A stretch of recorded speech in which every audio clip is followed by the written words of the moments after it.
All right, everybody, welcome back to another episode of Dids in the Dugout. Me and Hitch are back with you once again following the Alabama series for our weekend recap. This show's going to be done a little bit differently, though. We're not going to sit here and bore you with what happened this weekend. If you're tuning in to this show, then that means that you've probably watched all three games, and you're probably just as pissed off as me and Hitch are. Having to watch this week in and week out, it's incredibly frustrating. Just a quick rundown. The Rebels get run ruled once again, Hitch, on a Friday night, and I was sitting here looking as I was preparing for the show. Because I feel like we haven't had a lot of, or not on Friday night, on Thursday, the first game of the series. The game ones in SEC play have been a real problem. We have won 1 out of 7 SEC opening games, whether that be Thursday or Friday night, and that one win came all the way back in the opening series of the year against South Carolina. We have now dropped 6 straight games to open up a series against an SEC opponent. And, kind of makes a lot of sense as to why you're 7-14 now. When you can't take the first game of the series, you put your backs against the wall. And it's pretty obvious this team just isn't good enough to dig themselves out of it consistently. Yeah, I mean, I think it comes down to defense first and foremost. Mm-hmm. It's to the point where we're just giving games away. Yep. You watch the series this weekend on Friday night, right? We lose 12-0. I don't think Riley Maddox pitched terrible. I think he actually pitched pretty well. It was a bad matchup for him. I think because you've got Alabama who don't walk a lot, they don't strike out a lot, they put the ball in play. Riley Maddox relies on contact. He's not a big strikeout guy. He relies on contact, and Alabama, like their coach said the other night, I loved it. He said, "You may get us up and down and on the corners, but if you throw it in the damage zone, we're gonna do damage." And boy, they did some damage. We put in the damage zone. But I say all that to say that there were some plays that if they're made, Riley Maddox gets out of those innings. I don't remember exactly which inning it was that blew up, but he gets out of that inning basically unscathed. The same thing happened on Saturday. Fourth. Yeah, the same thing happened on Saturday too, right? Or yesterday during that game where Mason Nichols, I think, threw very well. The bullpen, I don't think necessarily pitched bad, but there was a play in right field that if the play is made, then it is like 3-1 at the time, and then there was another play that would have kept it at 3-1 again, and but you turn around and look, and all of a sudden it's 5-1, 7-1, 8-1, right? And there's no way that we can get back into the games, no matter how much our offense goes up there and tries to be aggressive and hit balls, through holes to score runs. It doesn't matter if we keep giving away runs on defense.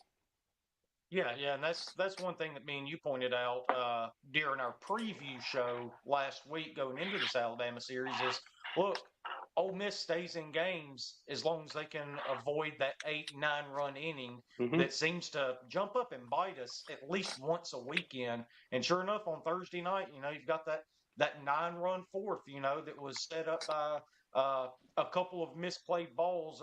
Quite frankly, I'm sitting here looking at it. I'm shocked that there was only one error on the ledger here during that game. But either way, it was still some poorly played balls out there that kind of set all this stuff up. And then, need to bring this up. Austin Simmons comes in to relieve Riley Maddox. I thought Mike did a good job of getting Riley out of there when he saw the ball kept elevating on him there. He didn't sit there and stick with him. So kudos to Mike Bianco for realizing that. And Austin Simmons comes in and does something to the elbow. They said there was some sort of UCL damage there with him. We don't know the full extent of it, obviously. They're supposed to give us an update in the next week or two whenever they get all the results back, talk to doctors, all that. I would imagine you've seen him at the very least throw his last pitch this year for Ole Miss baseball. Wouldn't be surprised if you never saw him pitch for Ole Miss again with what he means to the football team and the the potential he has there on the football field, he may just decide it's not worth it because these things can happen all the time. But then Mitch Morrell comes in a real tough spot, obviously. You know, he wasn't expecting to come into the game. The injury puts him in, only goes 2/3 of an innings. And, boy, they really touched up the captain.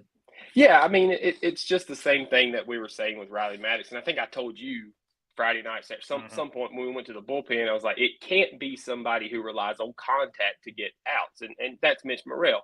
Doesn't strike a lot of guys out, but he relies on contact and relies on control and putting the ball where they want to put it. And if they're just a little bit off and it leaks into that damage zone, you know, we know what Alabama does with it. And you know, Mitch didn't have the greatest control the other night, and Alabama's a team that's going to hurt you when that happens.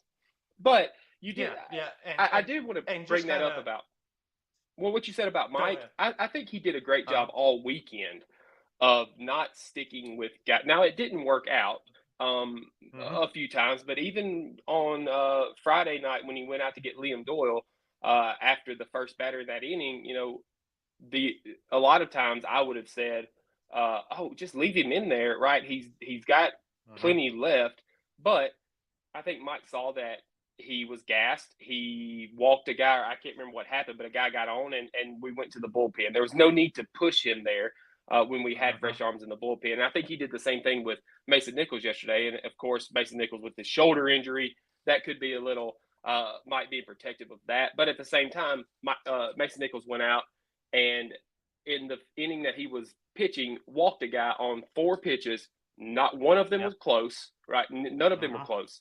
And I thought, Mike, go get him now. He's lost it, right? And he did. And like I said, it didn't necessarily work out, but I thought that his decision was sound to go out there and make the change, because normally I'm on him about you're leaving these guys in here too long. Yeah, just go get him. Yeah, and look, at the same token, look, we're going to be plenty critical of Mike Bianco and the way this season has gone so far here in just a little while. But you can't sit there and say that Mike leaves pitchers in too long. He rides them too far. He doesn't go to the bullpen quick enough. You can't criticize him for that and then turn around and criticize him for bringing the guy out and going to his bullpen early when he does see signs of trouble. So I did think that was good of Mike Bianco to go in there. Kind of to your point about Mitch Morrell, though. Yes, I don't think you bring in a guy like Mitch who's a pitch to contact guy, like you said. And I know it wasn't the plan because you don't count on Austin Simmons coming in and getting hurt and all that. But at the same time, when somebody gets hurt, you can literally warm up anybody you want to. They have to give you all the time in the world for that pitcher to get ready when there's an injury like that. I think that would have been a really good spot for Braden Jones right there. That's a guy that's really shown me something here these last few weeks. I think that might have been a little bit better option for him to come into the game, but still tough spot for Mitch, a guy that lives in the strike zone. That's why he's been so good. And kind of like the Alabama coach says, if you put it in the danger zone, then they're going to hit it, and they're going to hit it hard, and that's exactly what they did. So not just a whole lot more to take away from this disastrous Thursday night game. Alabama wins 12-0 with that big 9-run fourth inning. Luke Hill, Will Furnace, each with doubles.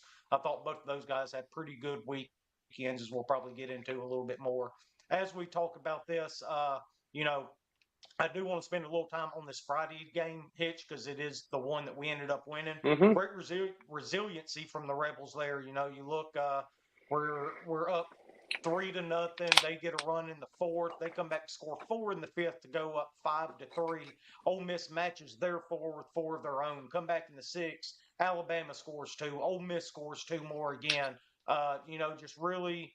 It was really nice to see them bounce back after a game like that on Thursday and them hang in there and stay into this game and ultimately be able to win it. Yeah, I mean, I've said that before. Like, I love the tenacity of the team and how they come back the next day and they're not giving up. We saw it in the state series. We saw it in maybe the Arkansas series too, right? Where they get beat, they get hit in the mouth and they just keep coming back.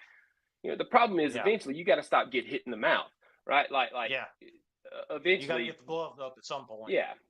Yep. Yeah. But I mean, One that thing game that I thought, Friday, I think Liam Doyle pitched very well in that game on Friday. I think he pitched to his strengths. I think that there were some plays that didn't happen that could have happened that would have helped him. Some calls, as always, when he pitches. If he gets a couple of calls here and there, it's a different game. But I thought he pitched really well. Yeah. Just from an offensive standpoint, real quick though, Ole Miss did what they want to do offensively. They really played to their strengths. It's one thing we talked about last week. Alabama does such a poor job throwing out runners. Well, on Friday, we actually took advantage of that, right? You had 3 stolen bases, one from Ethan Groff, Luke Hill, Judd Udermark.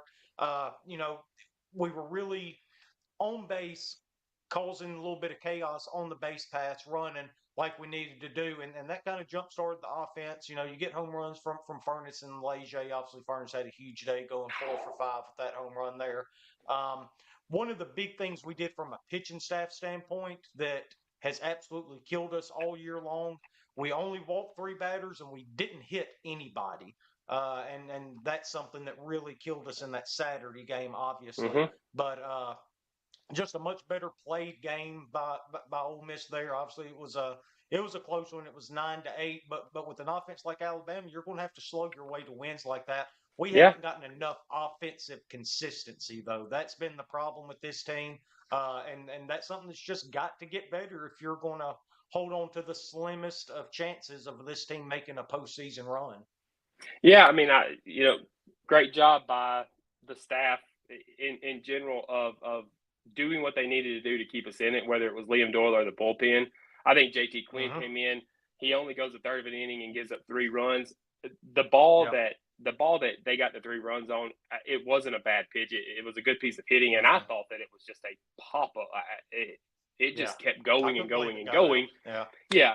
But I don't necessarily think he pitched bad. Just a mistake pitch there. And then Gunnar Dennis comes in, gives us some length. You got Mason Morris and Connor Spencer coming in and nailing it down. And I thought Connor Spencer coming in nailing it down was a statement, right, with 2 strikeouts. And I really felt like going into the Saturday game, I was like, okay, we've got some momentum. Here we go. But to your point on the offense, man, that ball Will Furness hit, good Lord.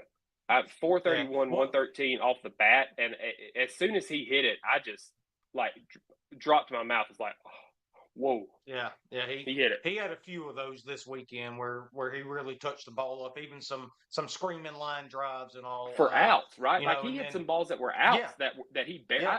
I would be shocked to see that. I know he struck out a couple times this weekend, but I think maybe every other ball he barreled. Yeah, absolutely. And Luke Hill's another guy that really had a really good He barreled weekend. a bunch, barreled a bunch of them. And even to your point again, a couple of them right at people, especially in that Saturday game. I feel like Luke's really coming around. I do want to point out Mason Morris. I thought he did a really, really good job coming in right there in the 8th inning to bridge the gap to Connor Spencer. Came in and just really filled up the strike zone, throws a perfect eighth inning to get the ball to Spencer to give us a chance to win. And another shout out I want to give here, Tracy Hughes coming in the 9th inning to play right field for us there. If that changes, it made that first batter where Connor Spencer gives up that deep fly ball to right field that Tracy ends up running down at the warning track. I don't think Jackson Ross has a prayer of getting to that ball right there. And so that it was nice to see Trayson come in off the bench. He's not getting a lot of opportunities at the plate right now, but he doesn't carry that out to the field with him. Right now, his role is a defender, to be a good defender out there in right field when he's called upon. Did a good job there. And of course, as soon as you come in when you haven't played all game, you have 2 balls that end up finding you. The first one there in the inning, and then the last one to close it out. So good job by him. Us staying ready and probably going to see some more opportunities coming up from him because look, now we're in a position where Mike Bianco's been shuffling this thing a lot, right? Lineups, defensive positions, all that. That's kind of a microcosm of what's going on so far this season, try to find any kind of consistency. I imagine you're going to see a lot more of that coming up going into this Auburn series. So maybe Trayson gets a little bit of playing time to just try to find a spark from anybody. Move into this Saturday game. God, it's so frustrating, man. 1-1 game after 5, going to the 6th inning, and just kind of like you said, right? Everything. You had the ball in right field that's misplayed, the ball in center that's misplayed. Just God, it's so frustrating to watch this kind of game play out. Mason Nichols thought he was really good, 4 innings, like you said. Wes Mendez, I thought, pitched pretty well. Obviously had that one mistake that he left over the plate that got drilled out of the ballpark, but I thought he was okay. What did you see from this Saturday game outside of pure frustration by the end of it? If I'm being completely honest, what I saw in this game was Zane Adams is going to be a problem for a few years at Alabama if he doesn't transfer. That's the big thing for me. I don't know that I saw anything else other than I'm tired of Mike's defensive experiments in right field. I think, and we can talk about this later, we can talk about it right now, I think that even if Trayson Hughes isn't hitting, right, even if he's hitting 250 with no power, I think his defense in right field plays no matter what. Because if you think about all of the balls that were hit to right field that weren't made, right, there were a ball that Udemar, he didn't misplay it or miss it. It was a diving play, but it hit him in the glove, right? So I've got to think that a seasoned right fielder that's good defensively as Trayson Hughes, he may get a better jump on that ball and he makes that play, right? Then you've got the Jackson Ross ball, he makes that play. I also think that there were some runners that took extra bases on balls to right field that they probably wouldn't if Trayson's out there. And so I know a lot of people want to look at his numbers and say he's hitting 2 whatever, he doesn't have any home runs and blah, blah, blah, blah, blah. But nobody's hitting. So why not? Give the pitchers something. But put him in right field this weekend, right? And it's a completely different game on Friday night and it's a different game on Saturday. I think. Yeah. I mean, we can't go back in time and do it, but I think if those plays are made, then it doesn't get out of hand. Yeah. Yep. 100% agree. And that's the thing. It's not like this new lineup construction and defensive construction that he's working with is leading to a bunch of runs. So at least try to help your pitchers out a little bit by putting your best defenders on the field. That way they're not having to get so many extra outs. I 100% agree with you. I think he needs to be out there in right field, if nothing else, for his defense, for his arm, because people aren't running on him either. They found out early on in the year that if you want to run on Trayson Hughes, then you better do it, knowing that there's a good chance you're going to get thrown out. One other thing that I did want to point out, though, you pointed out Zane Adams. He was incredible, the freshman for Alabama. Go 7 innings, 3 earned, 3 strikeouts. Another guy that's going to be an absolute problem, who I don't think will be at Alabama. I think it's going to be very similar to Shelton they had last year. Justin LeBron. Shortstop they had. I mean, he kicked our ass all weekend long, man. That dude is a stud. Yeah, well, I mean, and you brought it up earlier, and I kind of wanted to hit on it too, is the hit by pitch and the walks, right? We didn't do that a lot in the Friday game, but that is a big problem for us, the hit batsman and the walk. I looked at it. I think we're hitting almost 1.5 guys a game. And the walks are way up there. But it's not only the hit batsman and the walks, it's when we do it. It feels like every time someone's best player is coming on deck or they're on deck or whatever, we either hit the guy or walk the guy in front of him. I know that we did it to Justin LeBron 2 or 3 times, as I was looking here.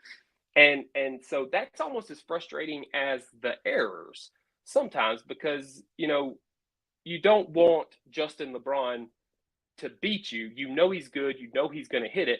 So don't give him ducks on the pond in front of – make the guys in front of him earn their way on. Don't give them a free base too. Yeah. Well, this is the second time in 2 weeks we're having this conversation. Is how many times we did it with Charlie Condon last weekend against Georgia, right? Yes, that's where it comes from. That's why I was thinking about it, right? Like, that's why it was fresh on my mind, because we just did this shit. Yeah. Stuff. Sorry. Sure did. It's really frustrating, obviously. But Rebels ended up dropping the rubber match on Saturday. Sucks, obviously, but is what it is. So now the Rebels find themselves 23-20 overall, 7-14 in the conference hitch. Now, one good thing about all of this is it makes it really, really easy to lay out our path to the postseason. If you don't sweep Auburn this weekend, there is no path. It's over with. Without 3 games in Auburn, Alabama this weekend, you can kiss the postseason goodbye because now you have Texas A&M coming in, and God bless you if you think that we're going to win more than 1 game against them. Now, if you sweep Auburn, you have to win at least 1, but at least that much is at least remotely possible. But without 3 against Auburn, then this season's over with. We're not going to the tournament, and then we get to start having some really difficult conversations after that. Yeah, I mean, you're 100% right. And if I'm being completely honest, I don't know that we can go to Auburn and sweep. I think we'll be lucky to go and win 1 with the way that we're playing. Saying that, I'm not stopping to cheer for the team. I'm not hoping that they win. Like, I'm just trying to be realistic about where this team is. And I can't be that rah guy. We're going to win every game when the product on the field is what we're looking at. Yeah. Well, that's kind of where we're at right now, right? We've probably been the most positive about this team as anybody. For sure. But at the same time, me and you sit down and we watch every single game, every single inning that this team has played, and there's nothing that they have shown us so far that would suggest that they're going to be able to go on the road and take 3 against Auburn, albeit the worst team in the SEC record-wise. But we're 5-10 on the road so far this year. So to go and take 3 against Auburn on the road is obviously a hell of a task. I said this to you earlier today before we hopped on, just kind of texting back and forth, trying to get a time hammer down. We need more assholes on this team, right? Like we need people that's going to yank a knot in somebody and try to motivate them, try to piss people off. Like, it's fine to get in front of cameras, doing interviews and stuff like that, and having your manners and all that about you and seem like a great kid and everything. But damn it, when you're out there on the field and you see the product that's out there, that's got to piss you off beyond comprehension, because I know it does me just sitting at home watching them. We need some assholes on the team to kind of step up and start yanking the knot in somebody's ass to motivate these kids to start playing better and to win, because that's what we do at Ole Miss. We're supposed to win at baseball. Yeah, I think you're right. I am very much against the asshole coach. Right. Like I think a coach should be someone who teaches you things and builds you up. Right. Mike's good at that. Yep. I think that has to come, like you said, from the players internally. And look, I think that Will Furness could be that guy. Right. Like, I don't think he's had the opportunity to be the villain yet. But I think he has those likable characteristics that everybody seems to like. But at the same time, I think that he could, to use your term, jerk a knot in some guys and get them going back on the right path, because he is just a sophomore, but he is an upperclassman on this team. He's one of the few that's been here for a year and got some experience. And so I think that he could be one of them, and I probably would be surprised if maybe he didn't have the C next year. I think it has to be that guy. It has to be the captain that does it. It can't be somebody else.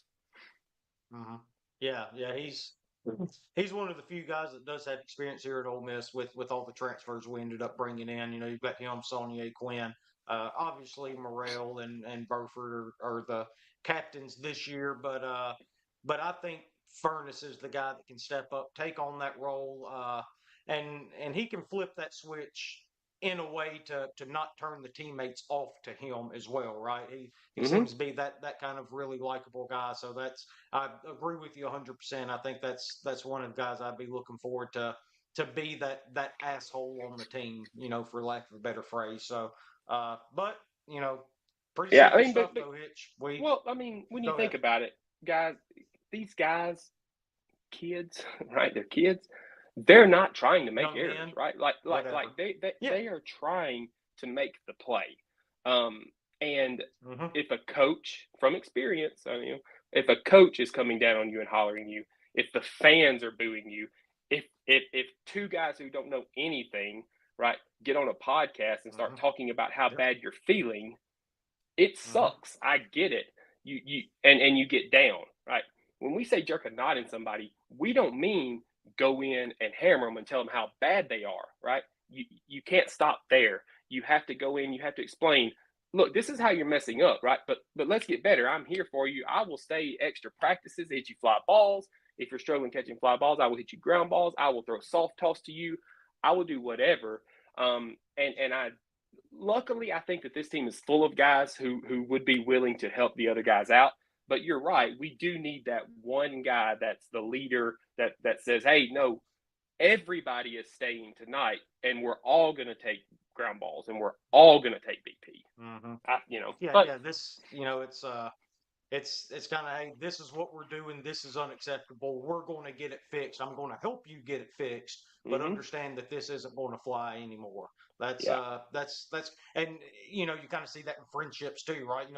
Your best friends are the ones that are going to come to you and say, hey, dude, you're screwing this up right now. You need to do this better, and I'll help you do whatever it is to get you there. But what you're doing right now isn't going to work anymore. So I think we need those kind of leaders on this team to step up and do something. You can't just tear people down. You can't just tear people down and leave them, right? You have to tear them down and then build them back up, right? That's right. That's right. Especially athletes, right? Especially athletes. We are a very, I say we, a former athlete here. They are a very diva-ish type of person. Right, their whole life they've always been the best, and when they get some hardships like this, it's difficult to deal with, and sometimes you have to get torn down. But if you have the right people around you to build you back up, you'll be all right. Yeah, and we've had several players on this podcast, right? They're all great guys, a lot of fun to talk with, really good baseball players, but I guarantee you every single one of them that we've talked to, whether it be Furnace, Hughes, Quinn, Saunier, any of those guys, Mallets, they would all tell you that the way the season's going right now and performance is unacceptable, even by their standards. So I don't think any of them would be upset hearing any kind of criticisms coming this baseball team's ways. I know they're just disappointed as we are. Right. And honestly, if they are upset, kick rocks, right? Kick rocks. Well, I mean, it's just probably if this is acceptable, then that's a problem. That's kind of the whole gist of what's going on with this baseball season. Again, time to turn it around, but time's running out really, really fast. And not only that series against Auburn, we got to take that game Wednesday night, the Governor's Cup against Mississippi State. And we rescheduled Murray State too. That's a big one. Yeah. That's for the week after. Another good RPI opportunity there, and one where you just they're like top 60 wins now. Yeah, they were like 56, I think, when the game got canceled. When I saw that, I had a feeling that game would end up getting rescheduled at some point. So glad it is, but yeah, time's running out, and it's do or die time for the Rebels. You've got to have a 4-0 week starting with Mississippi State on Wednesday. You got to go take 3 against Auburn. You do that, and look, you're right back in it. You've got a fighter's chance to go split the next 2 series against A&M and LSU. If you go 3-3 against those 2, that gets us to our number and right back in things then. But right now things are looking a little bleak, and things have to change for people to start believing that this team's going to go take, well, really 4 games now since you're traveling to Pearl for the Governor's Cup. But we will obviously be here to go through all of that with y'all next week. I imagine we'll probably record on Wednesday, so that'll probably be done before the Governor's Cup game takes place. But if we decide to do something different, we'll let y'all know ahead of time. But that's usually what we end up doing. So, but obviously a huge week coming up, and if things don't go real well this week, Hitch, then me and you have a real interesting show to do next Sunday.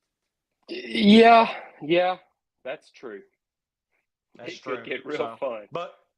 But we'll be here to do it for you, whichever it may way be it ends up going. Maybe a football preview. Well, yeah. You'll start seeing things kick into a different gear a little bit, that's for sure. But we're not there yet, though. Rebels still have a fighting chance.